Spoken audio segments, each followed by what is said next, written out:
तो भाई लोग कैसे हो। स्वागत है आप लोगों का हमारे इस चैनल के एक और नए वीडियो में।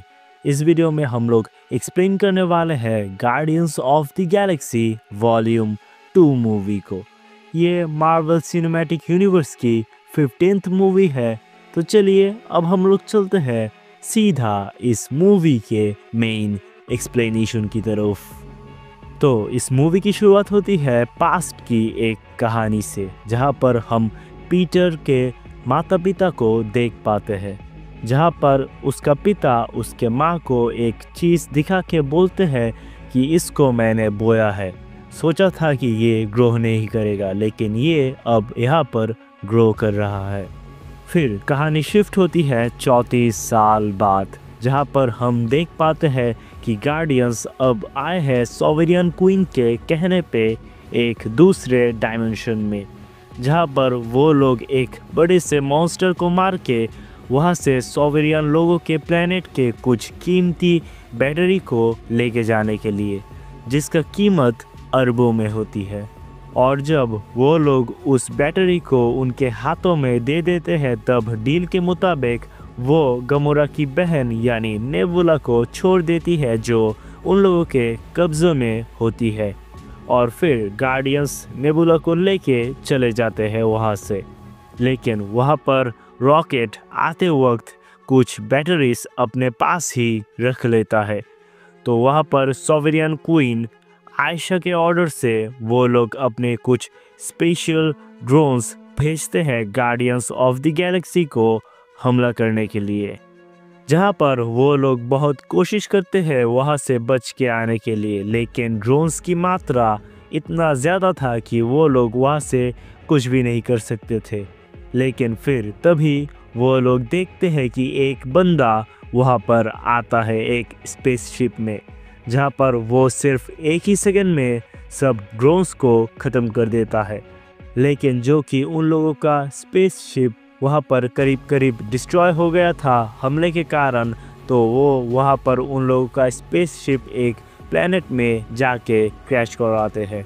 फिर वहाँ पर आते हैं वो बंदा जो स्पेसशिप में आया था उन लोगों को बचाने के लिए, जहाँ पर उस स्पेसशिप से उतरते हैं ईगो नाम का एक बंदा और उसके साथ मैंटिस नाम की एक लड़की, जहाँ पर ईगो नाम का वो बंदा अपना परिचय करवाता है सबसे, जो बोलता है कि वो है पीटर का असली पिता, जहाँ पर वो बोलता है कि उसने ही योंडू को पैसे दे के बोला था कि अर्थ से पीटर को लेके आए उनके पास, लेकिन वहाँ पर योंडू उसको चुरा लेता है और कभी भी उसके पिता के पास उसको नहीं लेके जाता।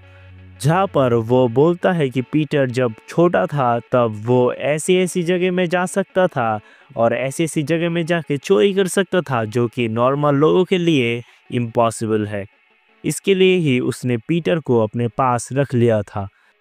फिर ईगो बोलता है कि वो पीटर को अपने साथ उसके प्लेनेट में लेके जाना चाहते हैं, जहाँ पर फिर गमोरा के कहने से पीटर, ड्रैक्स और गमोरा जाते हैं ईगो के खुद के प्लेनेट में, और रॉकेट ग्रूट को रख के जाते हैं नेबुला पे नज़र रखने के लिए और स्पेसशिप को ठीक करने के लिए, जहाँ पर फिर सोवेरियन क्वीन आयशा उन सब चोरी किए हुए बैटरीज को ढूंढने के लिए बोलते हैं योंडू को, जहाँ पर फिर वो पहुँच जाता है अपने दल बल लेकर उस स्पेसशिप को ढूंढते ढूंढते, जहाँ पर वो लोग रॉकेट को बंदी बना लेते हैं। लेकिन फिर योंडू के टीम के मेंबर्स उसके साथ ही गद्दारी कर लेते हैं और उसके टीम के बीच फाइट हो इससे पहले ही नेबुला वहाँ पर आके योंडू के सर पर अटैक करके उसका कंट्रोलर उड़ा देते हैं।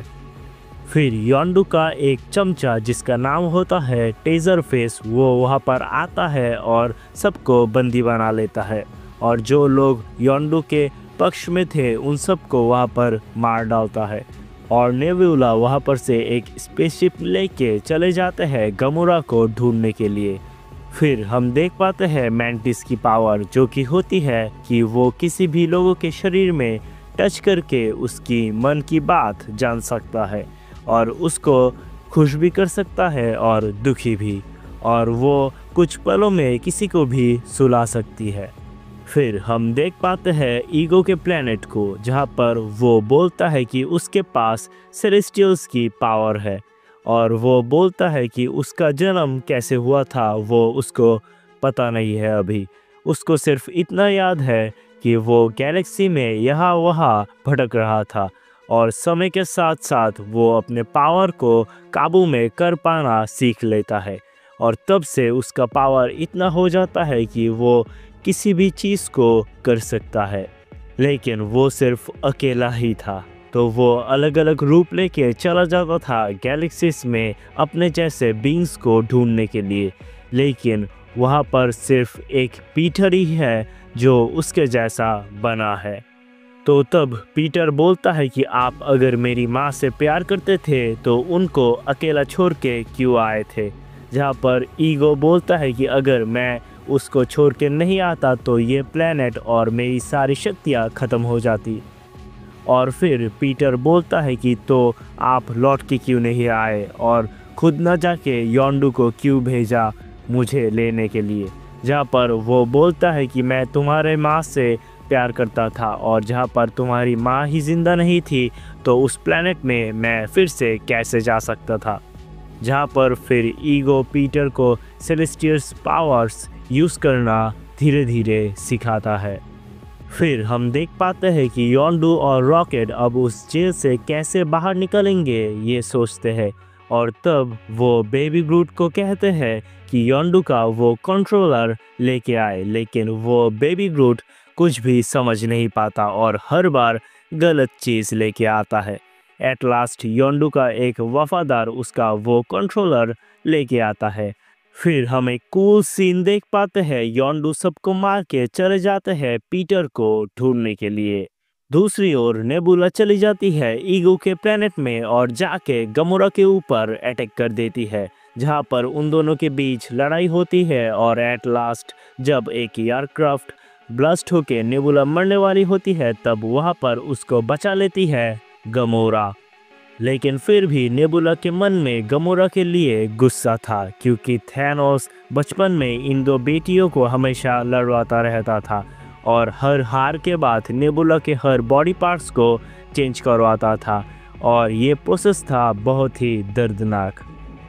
फिर हम देख पाते हैं पीटर और ईगो के बीच बातचीत, जहाँ पर वो पीटर को बोलता है कि मेरा लक्ष्य है कि हर प्लेनेट में मेरा राज हो, जिसके लिए मैंने हजार सालों से जिस प्लेनेट में ट्रैवल किया है वहाँ पर अपने शरीर का एक पार्ट रख दिया है जिससे वो उस प्लेनेट को अपने कंट्रोल में रख सके।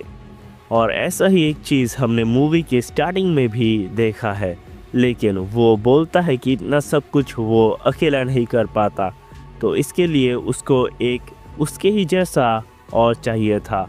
इसके लिए वो हर एक प्लेनेट में जाके अपना डीएनए हर जगह छोड़ता था, जहाँ पर हर बार सभी बच्चे को योंडू उसके पास पहुँचा देता था, जिसके लिए योंडू को वो ढेर सारे पैसे देता था। लेकिन इतने सारे बच्चों में से वो किसी में भी अपना सेम डीएनए नहीं पाता उसी पावर्स के साथ। सिर्फ एक पीटर में ही वो शक्ति थी और अब वो पीटर की मदद से इस यूनिवर्स के सारे प्लेनेट में अपना राज कर सकता था।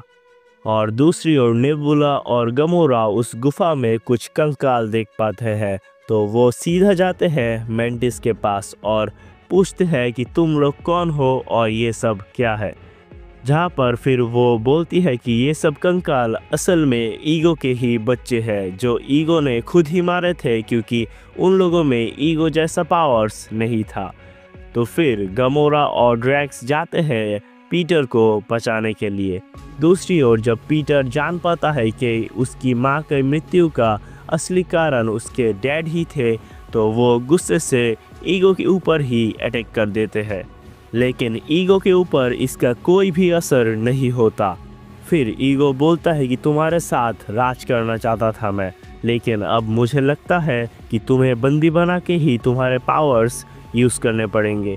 फिर ईगो पीटर को बंदी बना के उसके पावर्स यूज़ करके सारे बीच को, उसके बॉडी के जो पार्ट्स थे उसको एक्टिवेट कर लेता है, जहाँ पर हर एक बीच पूरे प्लेनेट को धीरे धीरे निगलने लगते हैं। तभी वहाँ पर आ जाते हैं ड्रैक्स, गमोरा, मैंटिस और नेबुला, और दूसरी ओर वहाँ पर आ जाते हैं योंडू, ग्रूट और रॉकेट, जहाँ पर रॉकेट सीधा अपने स्पेसशिप को ईगो के ऊपर लैंड कर देते हैं। इसके कारण वहाँ पर वो प्रोसेस रुक जाता है निगलने का। फिर वो लोग जब वहाँ से बाहर निकलने वाले होते हैं तब पीटर बोलता है कि मैं इनको ना हरा के यहाँ से नहीं जाऊँगा। तभी मैंटिस बोलती है कि ईगो को ऐसे हराना नामुमकिन है। हराने के लिए उसके ब्रेन में अटैक करना पड़ेगा, जो कि है इस प्लेनेट के एकदम सेंटर में, और वहाँ पर जाके अगर हम इसको डिस्ट्रॉय कर दे तो ईगो खुद ब खुद मर जाएगा। फिर वो सब लोग मिलकर जाते हैं वहाँ पर, और वहाँ पर वो लोग कोशिश करते हैं उसको डिस्ट्रॉय करने का, लेकिन तभी वहाँ पर सोवेरियन के लीडर आ जाते हैं गार्डियंस के ऊपर अटैक करने के लिए। फिर रॉकेट बोलता है कि उसने चुराए हुए बैटरी से एक बॉम्ब बनाया है जिससे वो ईगो के ब्रेन को डिस्ट्रॉय कर सकते हैं, लेकिन वहाँ पर उनमें से कोई भी नहीं जा सकता था। तो रॉकेट भेजता है बेबी ग्रूट को, लेकिन उसको कुछ भी समझ नहीं आता। फिर वहाँ पर ईगो आता है, लेकिन मैंटिस अपनी जादू से उसको सुला देती है, लेकिन वो इतनी देर तक इसे होल्ड नहीं कर पाता। दूसरी ओर योंडू और नेबुला सोवेरियन के साथ लड़ाई करते हैं, लेकिन जब वो लोग ज़्यादा देर तक होल्ड नहीं कर पाते तब नेबुला अपने शरीर के सब पावर्स सारे सोवेरियन स्पेसशिप के ऊपर यूज़ कर देती है और एक ही सेकंड में सारे सोवेरियन स्पेसशिप ख़त्म कर देती है। फिर हम देख पाते हैं पीटर और ईगो के बीच एक फाइट सीन, जहाँ पर वो सभी गार्डियंस को बंदी बना लेता है, लेकिन जो कि ईगो के पास जो पावर्स है वो पीटर के पास भी है, तो वहाँ पर वो अपनी पावर्स से ईगो के ऊपर अटैक कर देता है। और उसी समय ग्रूट वहाँ पर उस बॉम्ब को एक्टिवेट कर देता है।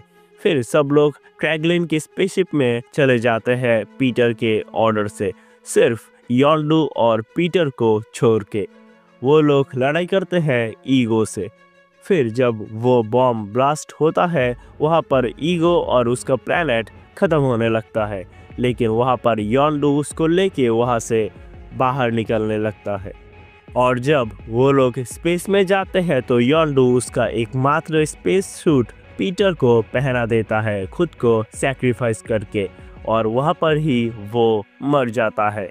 दरअसल योंडू ने पीटर को चोरी किया था क्योंकि उसको पता था कि ईगो अपने सभी बच्चों के साथ क्या करता है, तो योंडू ने उसको बचाने के लिए ही उसको अपने पास रख दिया था और योंडू उसको अपने बेटा जैसा ही मानता था। फिर हम देख पाते हैं योंडू का फ्यूनरल, जहाँ पर सभी लुटेरों का दल उसको सम्मान देने के लिए वहाँ पर आते हैं। मूवी के एंड में हम देख पाते हैं कि पीटर योंडू के हथियार को दे देता है क्रैगलिन को, और फिर गमोरा एट लास्ट पीटर से अपने प्यार का इजहार कर देती है। मिड क्रेडिट सीन में हम देख पाते हैं क्रैगलिन को वो हथियार यूज़ करते हुए, जहाँ पर वो गलती से वो हथियार ट्रैक्स के अंदर ही डाल देता है। फिर हम देख पाते हैं सोवेरियन क्वीन आयशा को, जो अपने हार के बाद एक नया क्रिएचर को इन्वेंट करती है जिसका नाम होता है एडम। और इसी के साथ इस मूवी की कहानी यहीं पर ख़त्म हो जाती है। नेक्स्ट मूवी होगी स्पाइडरमैन होमकमिंग। तब तक के लिए बाय बाय।